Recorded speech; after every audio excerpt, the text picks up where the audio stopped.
Sir ఈరోజు ఆదివారం కూడా మీరు ఫీల్డ్కి వచ్చారు సార్. ఏ ప్రాంతాలు పరిశీలన చేశారు, అసలు ఎందుకు వెళ్ళారు సార్?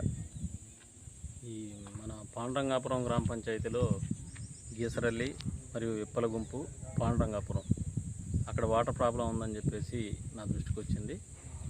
వెంటనే నేను వెళ్ళి గీసరల్లిలో మోటార్ బయటికి దించడం జరిగింది. అది రిపేర్ ఉన్నది, అది రిపేర్కి ఇచ్చేసాము. అది ఈరోజు ఈవినింగ్ కల్లా రెడీ అవుతుంది. అట్లనే ఇప్పలగుంపులో స్కూల్ దగ్గర ఉన్న బోరు ఖరాబ్ అయిపోయింది. ఆ మోటార్ అసలు పనికిరాదు, అక్కడ కొత్త మోటార్ వేయాలి. కొత్త మోటార్ వేస్తే ఇప్పుడు మిషన్ భగీరథలో 2 రోజులు నీళ్ళు వస్తే 4 రోజులు నీళ్ళు రావట్లేదు. వాటర్ అందక నీళ్ళు ట్యాంక్ ఎక్కట్లేదని చెప్పేసి నేను ఆ సూపర్వైజర్తో మాట్లాడితే చెప్పాడు. ఇప్పుడు ఈ మోటార్ కనుక కొత్తది తీసుకొని మనం డైరెక్ట్ పంపింగ్ ద్వారా ప్రజలకి నీళ్ళు ఇవ్వచ్చు.